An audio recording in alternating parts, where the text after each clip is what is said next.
Hey everyone, welcome back to my channel, and today I'm going to be telling you guys what my birth story was like with Maria, so a second child, so you guys can compare my first birth story to this new one. So I hope you stick around and let's get right into it.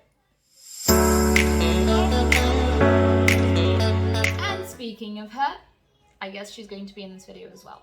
So she was actually born on the 23rd of September of 2020, so right smack in the middle of COVID. But I was actually told to come in on the 22nd for an induction because she was already past 42 weeks and I was done. It was game over. I was sick of being pregnant and she had to come out. So on the 22nd of September, I went into the hospital to get an induction. And I was there at 8 o'clock in the morning, like they told me to be, and they got all the paperwork sorted out, and then they started getting me in a room to get me ready. Okay, so I was put in a room, and I was in that room all day. So they actually gave me a small pill to put in my mouth, and that was going to dissolve and hopefully start getting contractions going and start everything on its way, which it did. Contractions was something that I had constantly, but unfortunately I just couldn't get any more dilated than 2 centimeters. So I had really strong consecutive contractions. I cannot say that word today. But I just wasn't going anywhere. So I actually spent all day like that. At 4 o'clock in the afternoon, they actually said, you know what, the hospital's rules changed yesterday. So if your husband wants to be in the birth room with you, he can. He just has to get tested for COVID and have the negative result when she is born. I'm so sorry about that. Kids fight, it happens. So I actually called him right then and there, and he actually left work and went straight to the hospital to get the COVID test done, and then he went home and waited for my go-ahead to come back when she was going to be born, and this was still on the 22nd. So my contractions were actually really kind of strong, so they advised me to go take a shower to try and get them to kind of settle down the pain, just because I wasn't really going anywhere. I was stuck on the 2 centimeters. And then they said, well, since you aren't progressing, we're going to send you up into the infirmary and you're going to stay there tonight. And then tomorrow morning, we'll see how you are. And we will actually probably give you a second dose of the medicine, just because I had one and I had loads of contractions. So they couldn't give me a second one because the medicine was doing what it was supposed to. So they sent me up into the infirmary and I spent the night there. My contractions died down. I didn't have any more. So that was that. In the morning, they actually woke me up at around 8. And then they started doing all the normal checks that they do, the CTG and all the blood pressure checks and all of that. So they did all of that. And then at 9, I actually had a male doctor come in, which for me is still extremely embarrassing for some reason. But this doctor came in and he said, well, I'm going to give you a cervix check, see how that's going, and then we will give you a second dose of the medicine. And I said, okay, that's fine. So he checked my cervix. Like I said, I was 2 centimeters dilated. I had not progressed through the night. And so he said, well, since the oral version of the medicine didn't really give you that much of an effect yesterday, we're going to try it vaginally this time. So they actually put the medicine inside, and that was around 9. So when they do that, you can't get up. So they got me to lay on my left side, they strapped the CTG again on my belly, and I had to stay there for an hour just so they could monitor Maria and see what the contractions were like with the medicine. So that's what I did. Around 10, I got up, I started moving, and then I actually went to see a friend of mine who was 2 doors down because she had had her baby boy 2 days before. So she had her baby boy on Monday and this was a Wednesday. It was already the 23rd. So I actually went to visit her around 11 and we just started chatting and all of that. And since we all had negative COVID tests, we could kind of interact with each other. So I went to visit her, and then all of a sudden I started getting really painful contractions to the point where like I couldn't stay standing up, and this was roughly 12 o'clock. So I was just kind of like talking and bending over, and I said, you know what, I have to go back to my room and like call a nurse and see what's going on because it hurts. So I went back to my room, and it got to the point where like they had served my lunch and I couldn't eat. I was trying to sit down and eat, and like I had to bend over, and I just ended up getting up and kind of like crouching down on the side of the bed and just holding onto the bed, and I tried the breathing techniques and everything, and just got to the point where I started screaming because I had Ertur most naturally as possible. Like I only got the epidural with Ertur when I was 5 centimeters dilated. So in my head, Maria was 2 centimeters dilated, and I was like, what is going on? Like, this is just horrible pain. And later on, the nurses actually said to me, it's because you've been induced, and the medicine that induces the labor and actually gets you started on contractions, it makes the contractions so much stronger and so much more painful that you think you're being ripped open, and it is. It's horrible. So I actually call the nurse, and she says, well, you kind of have to get on the bed so you can get checked. And I said, but it hurts.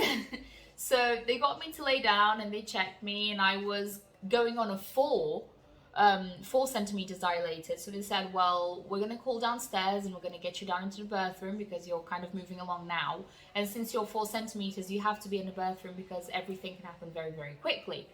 And I said, okay, for me that's fine. Like I have to call my husband and get him to come to the hospital. So I started, like, it was just horrible. So they actually said, okay, well, you actually have to go to the bathroom as well. So they gave me the medicine to get me to do all my necessities. And I did that, and then they basically took me down straight away. And all the while I was laying in the bed whilst they were taking me down in the elevator. And I was just, and basically I was like holding on to the rails of the bed and just screaming. I just kept saying, ay, ay, ay, ay, ay, and it hurt. And the nurses kept saying, well, you have to let go of the rails because if we accidentally knock you into the wall, you're gonna hurt your hands. And I said, well, I don't care, it just hurts, I have to hold on to something. So I got downstairs and I was screaming in pain. Like I didn't scream with it, no one heard me. So it got to the point where I said, well, this isn't normal. So I asked for a doctor to check me, and it was actually the doctor that followed me throughout my whole pregnancy. And she checked me and she said, well, you're already on a 6, so we're going to try and hurry this along. And she gave me that cervix check where they do something to kind of speed things along. And I said, okay, well, I just want my epidural because this hurts. So they let this other girl go after me who was scheduled before me for the epidural. And the doctor came in to give me my epidural and I couldn't sit still. So she said, well, I'm going to have to give you a dose straight in the back and then put the catheter in to give you more. And I said, just do what you have to do. Like, this has to stop. So that's what she did. She gave me a dose directly into my back, and then she put the catheter in. The thing is, she did that, and then it was supposed to like work. So she did that, and then she left, and I was just laying in the bed, and then it kind of died down a little bit. Like, it hurt, but it had kind of gotten better. And bear in mind, when I went down to the labor rooms, it was, well, the birth room, sorry, it was like 20 to 3. It was like 2:40 in the afternoon. And around 3 o'clock, they gave me my epidural, and then I actually got Lucas to, he was already in the hospital. So I started updating him because it kind of died down, and I actually spoke to my family. 5 minutes later, I was screaming again in pain, And a nurse comes in and she opens up the door, and because I was completely alone, and she looks at me and she goes, "Didn't you just have your epidural?" And I said, "Yeah, but it's not working." She said, "Well, okay, let me just check you then." So she comes in, she puts on her little gloves, and she goes, "Oh, well, you're ready. She's right here. You're going to give birth now." And I said, "What?" I dilated 6 centimeters in half an hour. That's why I was having pain, because the epidural didn't work. So they got the doctors in and said, "Well, we're going to just check your husband's COVID test to see if he can come in." And it was negative, obviously. So he came in, and when he was coming in, they didn't let him see anything. Like, he was by my side the whole time. So he came in and he said, "Well, it's time to start pushing." And I did, and I felt everything. It was horrible. So don't let people fool you when they say you don't feel it. You feel it. I felt her ripping me. It was horrible. And then they actually said, like, she was coming out, and they said, "Well, your water didn't break." And it didn't. She was coming out with the sac intact. So they had to break my waters whilst she was coming out. And then when she did come out, I just remember, like, they put her on top of me, which was something that I didn't have with her too, unfortunately. But they put her on top of me, and then when they took her to get weighed and measured and all of that, I actually asked Lucas to stay with her, even though she was right next to me. I just wanted to make sure that everything was okay. So he went and he stayed with her, and then she came back to me and she started feeding right away. And it was a magical moment, because I didn't get to have that with Ertuğrul. I didn't get to have him be put on my lap as soon as he was born. I didn't have the whole having his dad with me in the labor room, and I just thought that, to me, it made the difference, the biggest difference in the whole birth.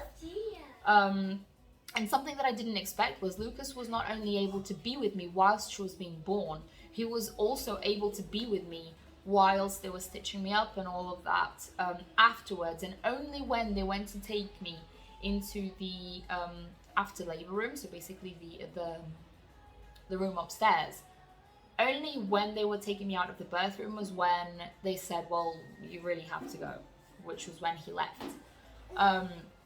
So he was with me basically the whole time, just whilst I was laboring. And I just remember crying, saying, like, "I don't want to be here. I want to go home. I'm tired of being here alone." But in the end, everything turned out okay. She was born perfectly. She was born with 3 kilos, 470 grams, and 49 centimeters, which was she was a pretty big baby for a baby that everyone said could be underweight, because I did have that warning halfway through the pregnancy.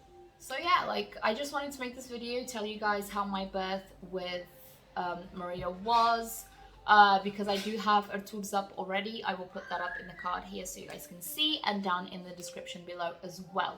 Now, by this video, I do not mean to discourage anyone on having kids, because the birth, you forget about it as soon as you have that little baby in your arms. And in my case, I always said when I had Ertuğrul that I would never have another kid, and here I am, I have 2. So I do not want to discourage anyone with this video. So I hope you guys enjoyed, and I will see you guys in my next video. Stay safe. I love you all.